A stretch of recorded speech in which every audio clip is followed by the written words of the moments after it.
we read it on Simchat Torah, and then we start reading Bereshit, and then we read that the following week, which is not for, I guess, I don't have a calendar in front of me, but not this week, not the next week, but the week after that. Just filling you in over here. Anyway, so let's talk about Sukkot. So the interesting thing about Sukkot is that it falls out on following Rosh Hashanah Yom Kippur. Now, what's interesting about this is that the other holidays, from Rosh Hashanah, Yom Kippur, Passover, Shavuot, all fall out on the time of the year that they do, because there's a connection to the time of the year that they fall out. Specifically, I'll talk about in a second. Versus Sukkot is unique on why it falls out this time of the year. But I'll get that in a second. First, we have to understand is the fact that Sukkot falls out following Rosh Hashanah, Yom Kippur. We have to say that there's a connection between the three. In other words, the fact Rosh Hashanah comes before Yom Kippur, and Yom Kippur falls out after Rosh Hashanah, and then Sukkot follows that. So what's the connection between these three holidays? In one of my emails, in the last few weeks, I don't remember which one it was. Actually, I know which one. It was before Yom Kippur. I wrote the uniqueness of the first day of Rosh Hashanah, the second day of Rosh Hashanah, and then Yom Kippur. I explained that it has to do with Abraham, Isaac, and Jacob, and so on. What is the unique qualities for Sukkot that specifically it follows Rosh Hashanah, Yom Kippur? So let me, try to address this. And first I'll give you the historical context, then I'll go into the theological relationship between these holidays. So historically it goes like this. Rosh Hashanah is the birthday of the world, right? So God creates the world, comes out to be on the 25th day of Elul is when, how the calendar works out. So if so, the Rosh Hashanah is the birthday of the world, the day Adam is born. And that's what we're actually doing, is we're saying that we're celebrating Rosh Hashanah, the day that we coronate God as our king. This is the day that God created Adam, this day that Adam recognized God. And we're saying that we're going to ask God to be our king. Just like Adam did the first year, every year we do the same thing over and over again. Other historical events happen on that day too, but this is basically what happens. Then Yom Kippur comes, the Day of Atonement. This is exactly what happened historically on that day as well, when the story of the golden calf, Moses asked God for forgiveness. Moses comes down from the mountain for the third time when the Jews are forgiven for the sin of the golden calf, and God says, this day should be an atonement for the Jewish people forever and ever, when I will forgive them for their sins that they have committed throughout the year. Yom Kippur is established. It so happens to be 10 days after the birthday of the world, so we have Rosh Hashanah leads to Yom Kippur, which, by the way, theologically speaking, it should be the other way around, right? Yom Kippur should fall out to be before Rosh Hashanah. We should be asking God to forgive us for all our sins, and only once God forgave us for our sins should we say, okay, God, now that we have a clean slate, we would ask you to become our king, and let's start the next year.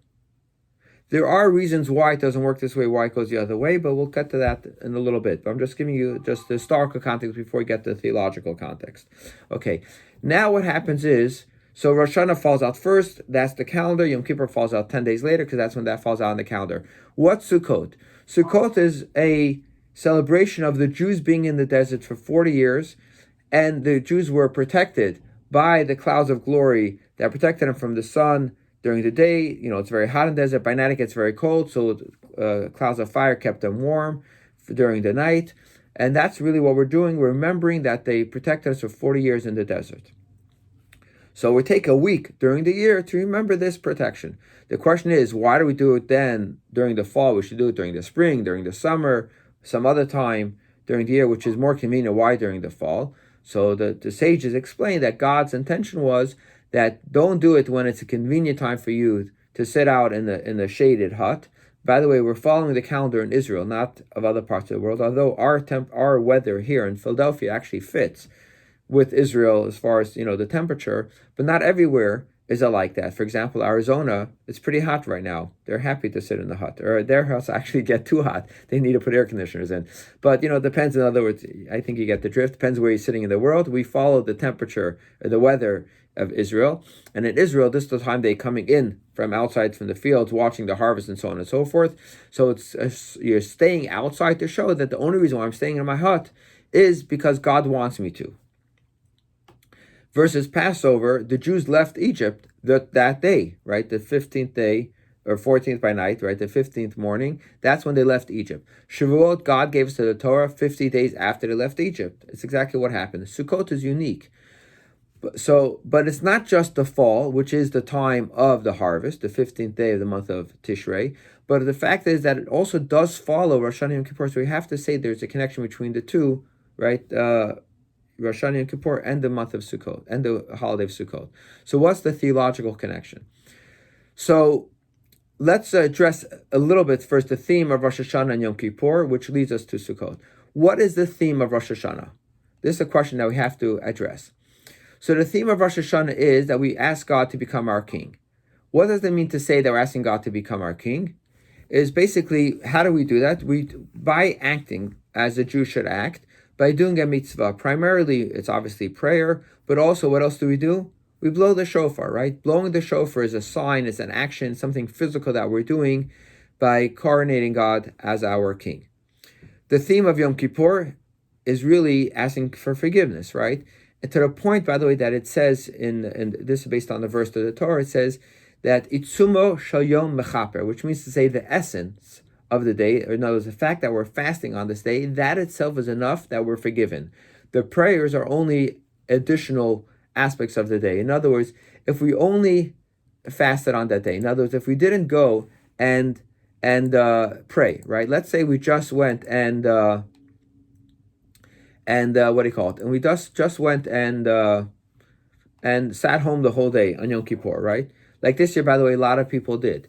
You know, synagogue participation was a little bit more difficult to do, and you just sat home and you just fasted. It says that's fine. Why? Because the essence of the day itself forgives, which is very unique. What's the idea of Sukkot? It says Sukkot has a unique quality. Let's just go through Passover and Shavuot first. Passover, it says, what's the theme of Passover? It says Zeman Cherutenu. It's our holiday of freedom. Shavuot, it says Zeman Matan Toratenu. It's the time of God giving us of our Torah. What's the theme of what do you call it? What's the theme of Shavuot? It's God giving us the Torah. What's the theme of Sukkot? It says the theme of Sukkot is of being happy, right? Zeman Simchatenu, which is very interesting. What's it mean to say to be happy? Or how are you supposed to be happy? Let's put it that way, right? So it says that we do things to bring us happiness. What is that? We eat in the sukkah and we shake the lulav and etrog, right? Those are the main things that we do on Sukkot to be happy. How does this bring happiness? I'll explain in a second. But this is basically the 3 steps, right? We do a mitzvah, or blowing the shofar, anointing God as our king, step number 1. Step number 2 is Yom Kippur is forgiveness, or the essence of the day brings us forgiveness. And Sukkot is being happy. In order to understand this better, let me use an analogy to explain this concept a little bit. You okay? Okay, so let me try to explain this with the relationship building, because ultimately, what are we trying to accomplish with these 3 holidays, Rosh Hashanah, Yom Kippur, and Sukkot? Is really we're trying to build a relationship with God, right? So what's the first step in any relationship? Any kind of relationship, let it be a relationship between a boy and a girl, a man and a woman, or let's say an employee or an employee, any kind of relationship building. The first step you do between 2 people is you want to start doing things for each other, right? What's my job here, right? How am I trying to build this relationship? So the first thing you need to know what to do. As the relationship grows, you want to start doing things more and more often. And now more and more often, we also want to be doing the right thing, right? Let's just say an employee comes to a company and they're doing a job and they're doing a lot of things. But if they're doing all the wrong things, even if they're good things, by the way, but if they're not the job that they're hired to do, then they become a useless employee, right? The famous example that, I quote a lot from the book, what's called, I'm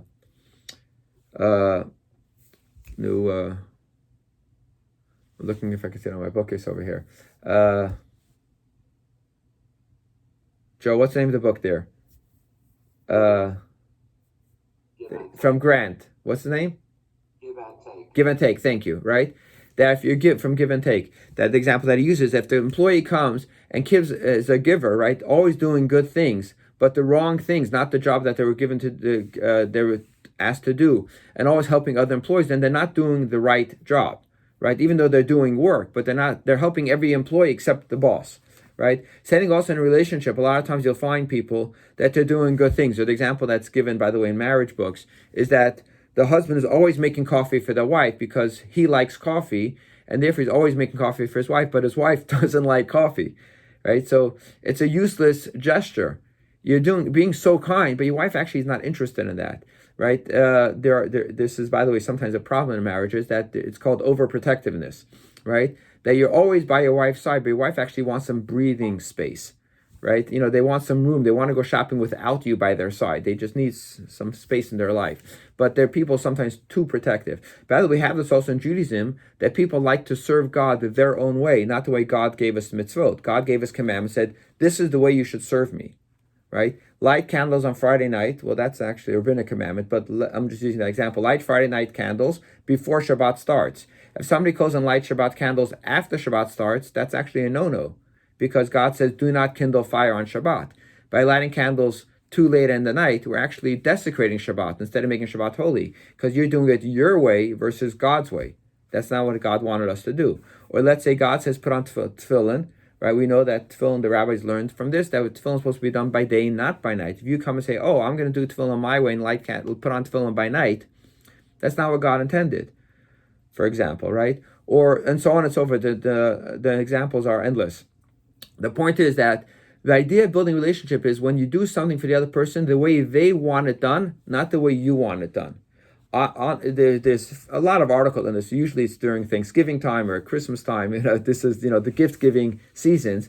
That people always say is that the problem with gift giving is that people often give gifts based on what they want to give, not based on what the recipient wants to receive, because people think about themselves more than about the other person. Building relationships is about understanding what the other person wants, not what you want, right? So this is step number one in any relationship building. Rule number one, the famous joke that this guy goes on a date, and he's, after an hour, talking about himself, he finally tells the girl, he says, okay, I talked about myself enough. Now, could you talk about a little bit what you think about me? Right? So what happens is we really need to learn, and this is what step number one, this is what Rosh Hashanah is about, anointing God as our king, saying, God, I know what I want, I know what I'm all about, but I want it to be about you, not about me. I'm going to do mitzvot, what you want me to do, not what I want to get done, right? That's the difference. We all know how we want to connect to somebody else, but that's a very self-centered attitude. How can I do what the other person wants from me? That's what Rosh Hashanah is all about, recognizing the God is in the picture. Okay? Then comes Yom Kippur, step number two in a relationship. What's the most important thing in a relationship? We all know this rule. It's 3 words. I am sorry. Right? Ask for forgiveness. We're all human beings. There's no one in the world, obviously present company excluded, right? That's perfect. Most other people in the world make mistakes. So when somebody makes a mistake, what do you have to say? You're sorry, right? We made a mistake. We're human beings. It's nothing wrong. Everybody makes a mistake in life. It's not a big deal to make a mistake. All you have to do is recognize that you made that mistake, and you say, "I'm sorry." The other person, when we wrong somebody, what's the person expecting? Let me just close my office door 1 second.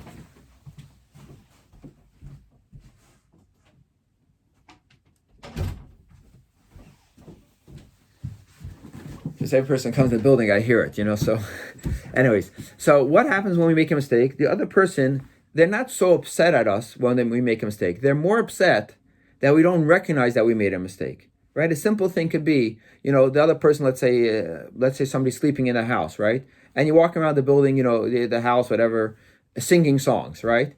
And you're not sensitive to the other person sleeping. Okay, you might have not known, no big deal. You say, "I'm sorry, I didn't realize that I was making noise." Right? You're not trying to wake the other person up. You just didn't recognize, or realize that you made a mistake, or there's a baby sleeping and, you woke the baby up. All you have to do is say, "I'm sorry." It's not always a big deal. It's just recognizing that you did something that you were not cognizant of the problem or whatever, attention to give the other person. So step number one is, to begin with, we're doing the right thing. Step number two is that if I didn't do the wrong thing, recognizing that I made a mistake.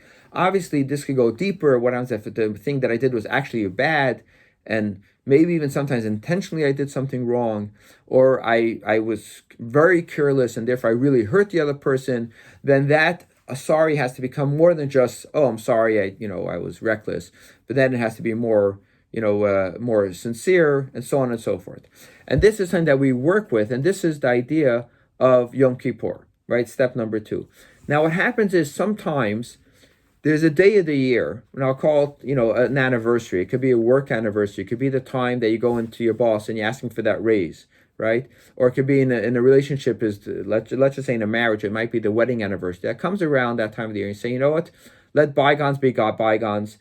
And whatever my mistakes were, we're starting a clean slate. And work could be a perfect example when a person goes in for the raise, right? And obviously they might have made mistakes. They might have not been the perfect employee, and so on and so forth.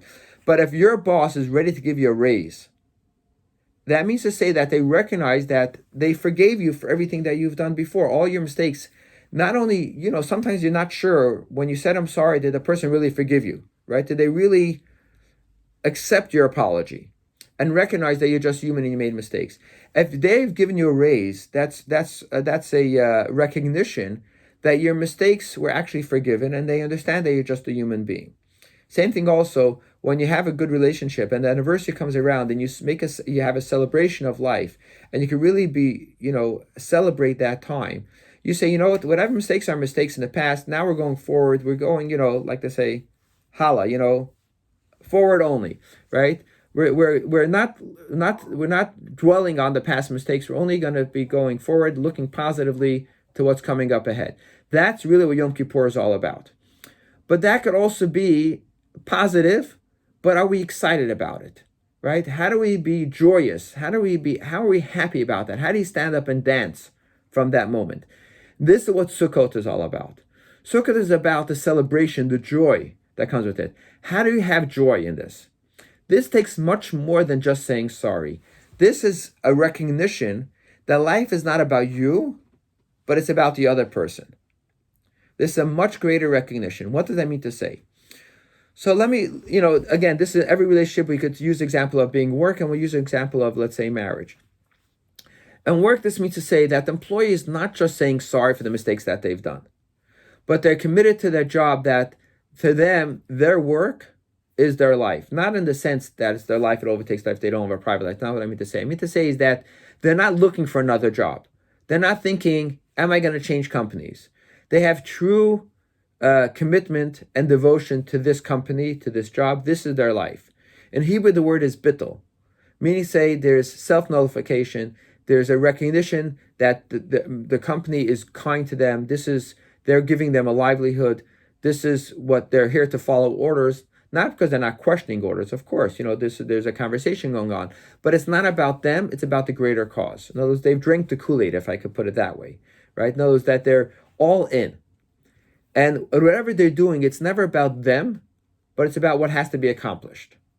So it's not a 50-50, I'm giving something, what are you giving? It's not a negotiation, who's gaining more from who, but it's about the company. Let me put it in relationship ways. In the beginning relationship, the person is trying to build a relationship, right? I'm doing you favors, but in some sense, the person's saying, what am I getting back, right? What's my part? You might say sorry, but you're also hoping the other person says sorry to do it and they wrong you. The highest level of relationship where there's true joy in a relationship is you're never thinking what I'm getting out of it. You're always thinking, how can I be kind to the other person? Because all you want is the other person to be happy. It's not, am I getting something back or not getting something back? You don't even think like that anymore. It's beyond that.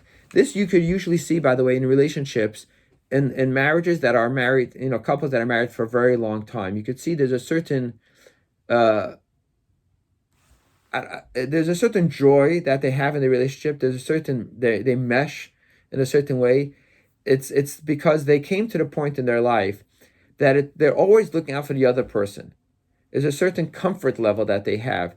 It's, of course, they'll still say sorry because sometimes, they forgot to hold the door for the other person, or if they forgot to care for them, whatever, and so on and so forth. But it's not about the sorry. It's not about, oh, I made a mistake.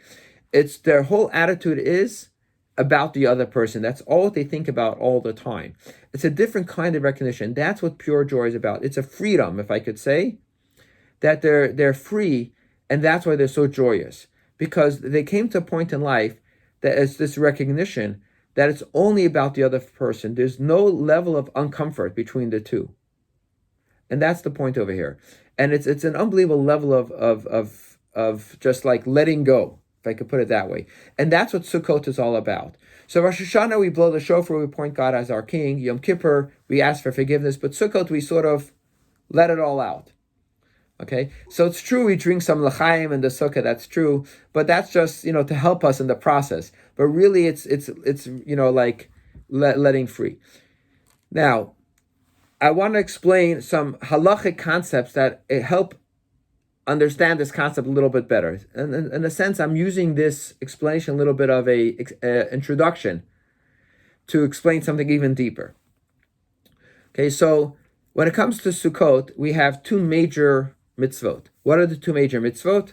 Eating in a sukkah, right? And shaking the four kinds, right? The lulav and etrog.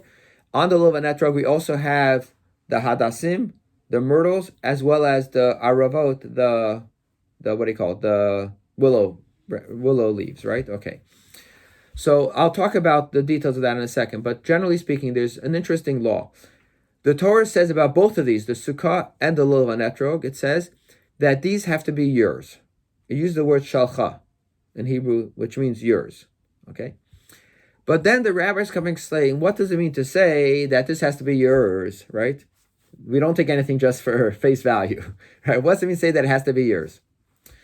So the Talmud goes on to explain as follows. When it comes to the sukkah, yours could mean yours, that you could borrow it. In other words, you could ask permission, could I use your sukkah? And then you could use it.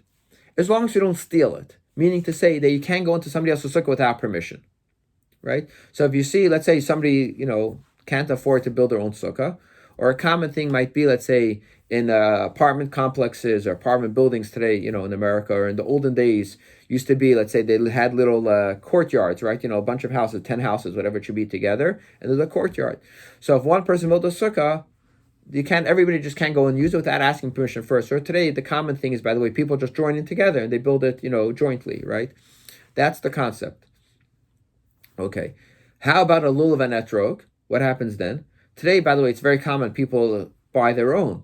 But what happens in the olden days, people couldn't afford to buy their own. You had sometimes a whole town, they only had one lulav and etrog to share. So it says there you can't borrow it. It has to be yours. How do you do if you don't have one of your own, right? You have to borrow one. What do you do? So the custom, what people do is, it's called a matana al manat lahachzir. I'm giving you a present, 100% it's yours. There's a condition that you have to return it when you keep using it.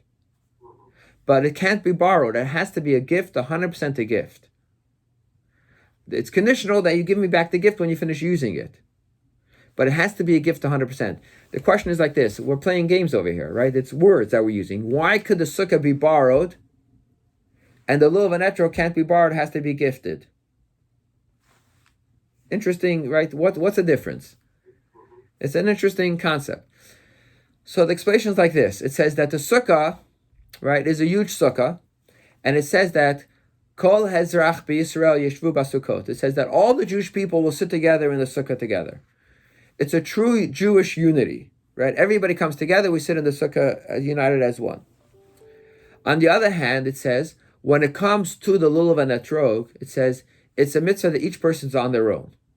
Individual mitzvah, right? Each person shakes the lulav and etrog on its own. I'll explain in a minute more of what the lulav represents, but this is just a general concept.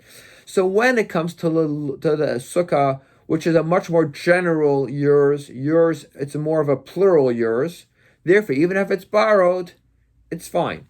You just can't steal. Because if you're stealing, then you're excluding yourself from everybody else.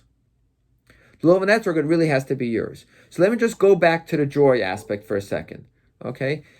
The joy, there's different levels of joy as well, right? There's a joy level, a lower level of joy, and there's a higher level of joy. In other words, even when the joy let's just say in a marriage relationship or in a work relationship, right? There's different levels of an intimate level of joy. We all know people are married, and they're married, the first 10 years they're happy, and then the second 10 years they're happier, and then the next 30 years, the next 10 years they're even happier, right? In other words, as you get along, there's a deeper and deeper relationship gets built up. And by the way, even in Sukkot itself, the first 7 days we're very happy, but Simchat Torah is even happier, right? We build on that happiness. We keep on getting happier and happier. There's the same idea over here that happens. So this is number one about Sukkot. But then we take it even further when it comes to the lulav. There's a few different explanations when it comes to the lulav itself. What does the lulav represent? Why is lulav even a higher level of unity than the sukkah? So I'll share with you, there's many different explanations on the lulav. I'll share with you 3 ideas of the lulav. Number one is the lulav is made up of unity itself. The lulav, let's look at the lulav itself. The lulav is made out of comes from a pine tree, right? And the lulav branch, is a bunch of leaves that it's supposed to be together as one, right? It's supposed to be very tight, the lulav itself. To the point that if the top 2 leaves on the top of the lulav get split, it becomes not kosher anymore. So we see there's the unity of the branches itself. Now the hadas, the myrtle, it says that the way it grows is there's every 3 leaves grow together. That's how the myrtle looks. Again, you have the unity of the 3 leaves together. The willow, it says that although the leaves are spread out, but the willows itself grow in bunches. They grow, a lot together as one. So again, you have the idea of unity. And that etrog is the unity of the seasons because it grows all 4 seasons the whole year round, which is the only fruit, by the way, that grows 4-season fruit. So again, we have the idea of unity. And then, of course, we bring all 4 together. We say the blessing over them together. So that's one explanation. Another explanation on the 4 species is that the 4 species represent 4 different kinds of Jews. Okay, what are the 4 kinds of Jews? The lulav has, because the lulav has taste but no smell. Not the lulav itself, but it comes from a pine tree, right? The etrog has taste and smell. The myrtle has smell but no taste. And the willow has neither. By the way, for Corona year, this is a very good, befitting example, obviously because of taste and smell. On a side note, I don't know if you heard, but Trump and his wife came down with Corona. No way. Yeah, he tweeted it today in the morning or last night or something. Yeah. Oh my God. Yeah. So just on a side note, but anyways, okay. So what do these represent? The taste and the smell, right? So the sages teach us that taste and smell represent Torah and mitzvot. So the idea is that there are Jews that learn Torah or know Torah, and there's Jews that perform mitzvot. There are Jews who do both. There are Jews who do one, not the other, and there's Jews who do neither. Or if you want to say specialize in Torah versus mitzvot, or specialize in one, not the other, specialize in both, or specialize in none. The idea is that comes Sukkot, we bring all these kinds of Jews together, right? And unite all the Jews together, not looking at their differences between one Jew and another Jew. Everybody comes together, united as one. That's the concept of the lulav and etrog. Another way of looking at it is that the lulav and etrog represent the 4 body parts. The lulav is the spine, the etrog is the heart, the willow is the lips, and the myrtle leaves is the eye. 4 different kind of body parts. That's another way of explaining. So there's the unity of the body itself, right? So, and there's other explanations as well, but I think this gives us the idea of how the lulav and etrog, as well as obviously the other species as well, represent the concept of unity.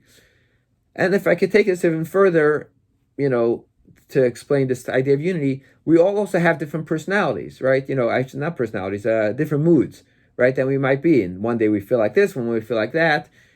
To go with the smell and taste analogy, right? Some days we're in the mood of smelling, some days we're in the mood of tasting, some days we're not in the mood of either, some days we're in the mood of both, right? Some days we're very happy, some days we're, just down and under, and so on and so forth.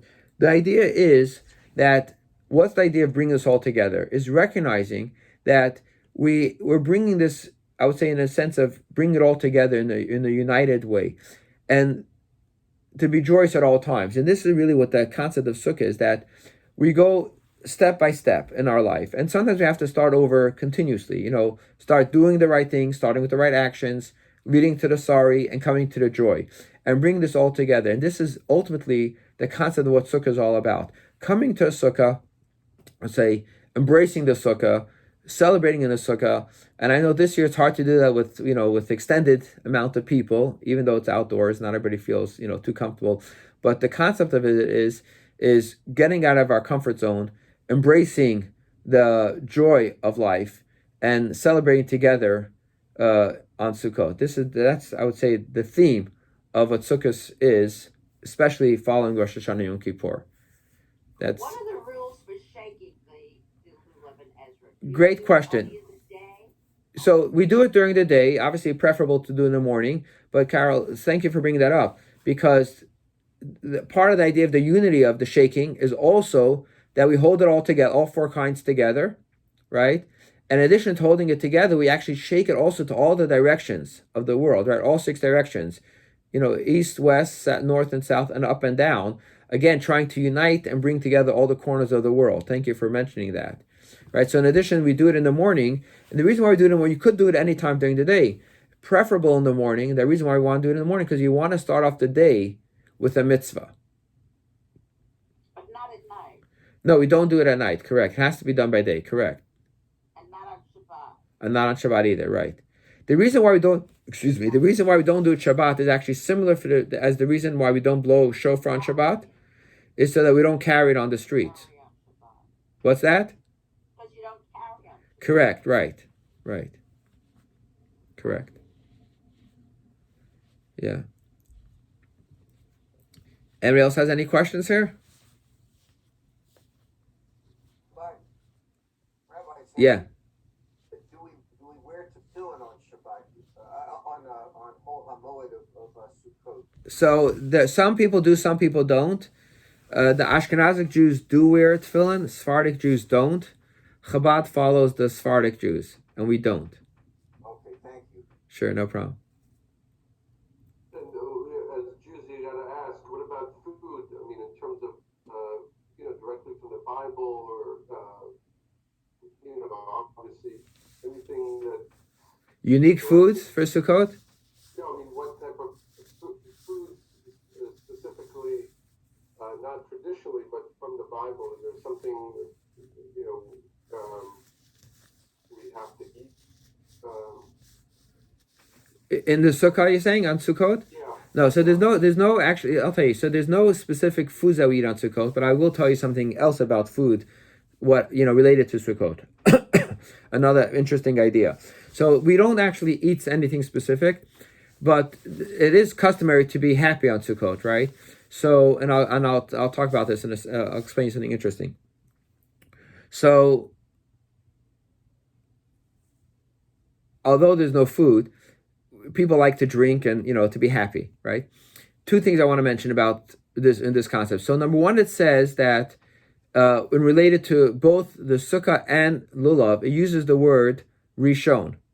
It says "Okachtan lachem b'yom rishon." You should take for you the first day, and it says also about sukkah, the sukkah, or really about the dancing or the being happy. Use the word rishon. And from this, we learn that Sukkot can bring us to Mashiach.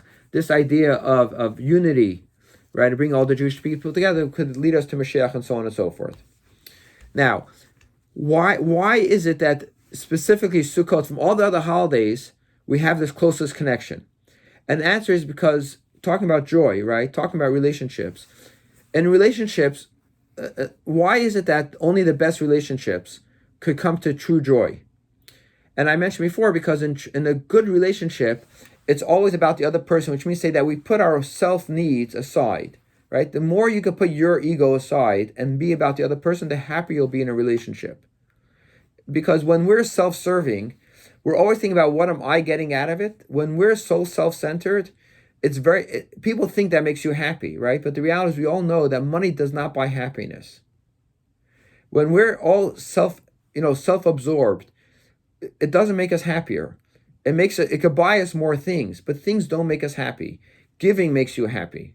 It's just the reality of life. I mean, there's tons of books on this concept, but it's just the reality is that giving to others make us happy, especially when you're giving to somebody that you love. So when you give to your close, let's say your spouse, your children, your family, people who you love, you become happier and happier. Okay, when you give to God, when you understand why you're giving to God, right, you become a happier person. So what happens is, in the temple, we had a very interesting thing talking about different kind of foods. whenever they brought offerings in the temple, right? Animal sacrifices. They always brought with it oil, a flour, and wine, and salt as well. Okay, but on Sukkot, instead of bringing wine, they brought with water.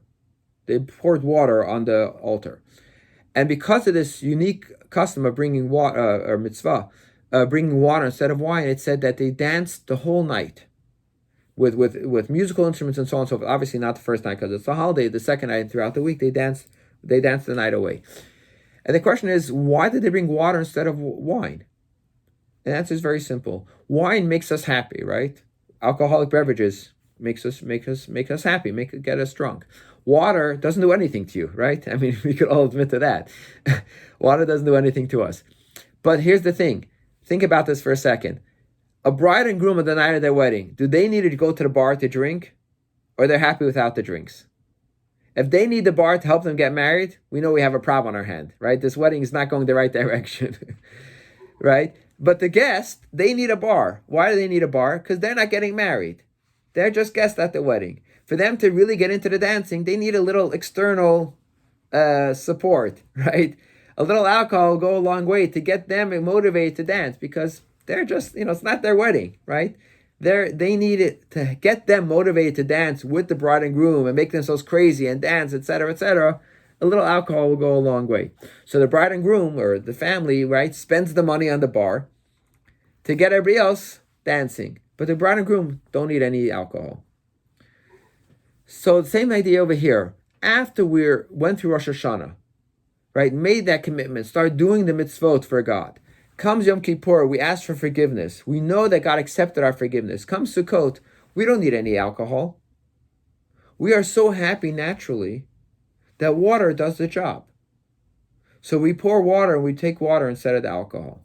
That's the idea of this relationship. Now, today, obviously, we don't have a temple, for the last 2,000 years. So we don't have the pouring of the water, but the idea, a simchat beit hashoeva, to dance, because of that memory of pouring the water is still applicable, that we should still be doing that. Now, we might need to drink alcohol to get us motivated to dance because we don't have the temple anymore to see that in front of our eyes. Fine, I get that, right? But the idea of having that pure relationship with God, that water should do the job, is something that we should all aspire to and try to achieve. But this is, the concept. Same thing also in our own marriages, in our own relationships, in our own, I don't say work relationships, a little bit harder to have that intimate love for the companies that we're working for the jobs that we have.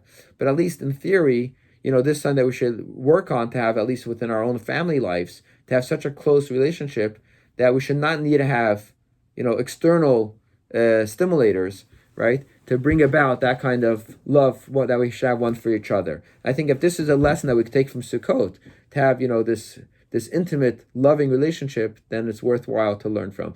And by the way, I should just say, let me take this a little bit further. One of the lessons that we learn from the lulav and etrog, I was explaining the four different kinds, the smell and the taste, is to recognize that everybody is unique. Everybody's different. There's no two people that are alike. Some people have all the talents in the world. They smell good and they taste good. Obviously this is just analogous of personality traits. Some people have one talent and not another talent. Some people have no talents. They're what today they call losers, right? They don't have anything. But doesn't make them anything less valuable. And that's something that we have to recognize. Comes Lulav and it comes Sukkot, and we take all these different kind of Jews and we bind them together. If we don't have them all together as one, the lulav and etrog is not kosher. We have to understand that. To call somebody, to say that somebody has no value, right, is totally wrong. And that's a lesson we have to take from Sukkot and understand that everybody brings something to the table. You can't hold something against somebody else. And not to venture into politics, but just because it was mentioned in the debate, I'm going to say this now, and I'm not saying this as a political statement, but just as a lesson for life, right? We can't hold something against somebody, for example, the fact that they're an addict, right? Addiction is a disease. And in fact that somebody becomes addicted, it's sad, and they have to get help, but doesn't make them a bad person. We have to just understand that as a rule. And certainly to call, and blame the parents. 100%. You can't blame the parents, for sure not. I'm saying not only don't blame the parents, don't blame the person, right? It's a disease like any other disease. It's like cancer. I mean, you can't blame anybody for it. It's a problem somebody has, and they need to get help. If they could get help, sometimes they can't get help. They just it doesn't work, and it's sad. But the reality is that I think one of the lessons that the Lulav Network is teaching us is that you have to embrace them. You have to bring them together. We're not complete unless everything comes together. And I think that's one of the lessons that we have to learn, is that, what makes the Lulav Network complete is when it's all together. Not saying only the one that has no taste and smell is good, right? It's when they're all together, when the Lulav Network, when the etrog understands that it has to be together with the willow that has no taste. And only then, when this all comes together, can it be complete. The willow that has no taste and smell is not saying, oh, that's what it's all about. No. And by the way, that does not have to become an etrog. No, it doesn't have to become the one that has taste and smell. Right? It can remain what it is and be complete as long as it's together with the etrog. See what I'm saying? It doesn't have to change itself. We have to recognize that there are different kinds of people in this world. Everybody has their mission as is. That's it. That's what unity is. Unity does not mean say you have to become like me and I have to become like you. Unity means to say we all have our contribution to this world, and that is our contribution. We have to respect each other for what they are. That's what true bittul means. Bittul, right? Giving up ourselves for another person means to say, not that they have to become like me or I have to become like them, is recognizing that each person is who they are and respecting them for what they are. That's what it means. And I think that's an important lesson. So we're making space for each other. We're making space for each other in the sukkah, in the global sukkah. And we're respecting everybody for that and bringing everybody together. That's what unity is all about. It's not you have to agree with me or that I have to agree with you. It's just respecting you for who you are. And I think that's a lesson that we could take from Sukkot. And that's really what I would say the water is, right? Water has no taste. It's enjoying the purity of what it is. Now, obviously, I understand it's a high level to get to, and even in the temple itself, they didn't pour water every single day. It was only on Sukkot. But this is the high that we get after Rosh Hashanah and Kippur. The lesson we have to take with us, sometimes we need alcohol to help us along. L'chaim, that was good timing there. I was saying to Matt. But Especially during the lockdown, right? yeah. Not much else to do. I hear you. Anyways. It was very cool. Actually, we took a walk after sundown in Yom Kippur, and you hear the hammering everywhere. I'm saying the Sukkot's going up. Everywhere that night. It was very cool, Yeah. Of course, we can't go into any of them, but I hear you. Anyways, all right. So that I finished a little early today, but that's my thoughts for today. very good. Shabbat shalom, Chag Sameach, everybody. Chag Sameach, everybody. Yeah, Just quickly, it's sure. an interesting juxtaposition between the concept of unity on Sukkot and yet the four sons on Pesach, which is 6 months before. Right. So there, are we trying to transform versus respecting the individual identity? Now there, yeah.